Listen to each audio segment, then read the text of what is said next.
السلام عليكم ورحمة الله تعالى وبركاته. أخواني أخواتي، اليوم الفيديو قصير، ما راح نتكلم فيه كثير بالكلام إن شاء الله. طبعا مثل ما تعرفوني كلكم شيخ روحاني مختص بعلم تنزيل الأموال والعلوم الروحانية، وأكيد الكل شاف الفيديوهات حقي التي أثبت فيها والحمد لله نجاح أعمالي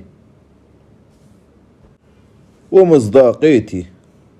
بشكل عام شفتم الفيديوهات اللي قبل الفيديو هذا تكلمنا به عن مصداقية تنزيل الأموال وهل هو حقيقي أو غير حقيقي، وتكلمنا عن مواضيع عدة، شروط مهمة بتنزيل الأموال، مثلا لزوم يكون القرين نظيف ما عليه أي شيء من أعمال الروحانية أو السحر، وعن بعض الشروط الأخرى.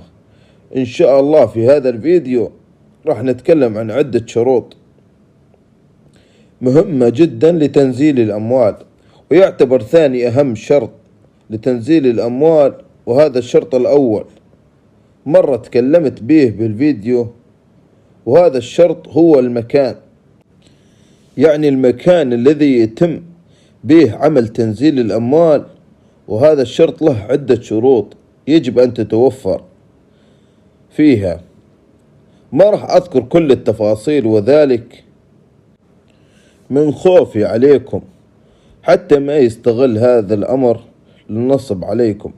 راح أذكر كم شرط وباقي الشروط والتفاصيل لما تتصلون علي إن شاء الله على رقم اللي على الشاشة قدامكم، عبد العزيز أبو سلطان.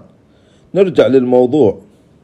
المكان أهم شرط بهذا الموضوع هو الطهارة، يعني لزوم يكون المكان طاهر، والطهارة كده الكل يعرف هي نوعين، طهارة روحية وطهارة ملموسة.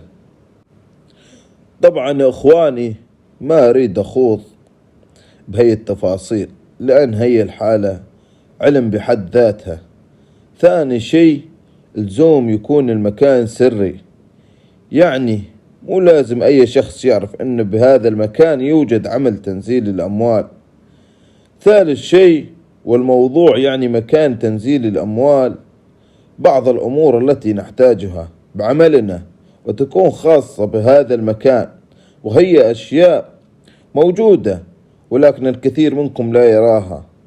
أخواني مثل ما خبرتكم ما راح أطول عليكم بهذا الفيديو، وما راح أدخل بالشرح والتفاصيل. طبعا المكان لسه له عدة وشروط ما أقدر أصرح بيها كلها، وانتظروني بالفيديو القادم راح نتكلم به عن بعض الأمور المهمة التي تهم كل شخص مهتم بموضوع تنزيل الأموال. طبعا أخواني أنا أرجع أخبركم مو ضروري إنك تجي تسوي عملك عندي أو إنك تسوي هذا الشيء كلياته من عندي، لا أخي العزيز، تعال استفسر من عندي حياك الله، نعطيك الجواب الشافي بإذن الله تعالى. كان معاكم الشيخ الروحاني عبد العزيز أبو سلطان، في أمان الله. السلام عليكم ورحمة الله تعالى وبركاته.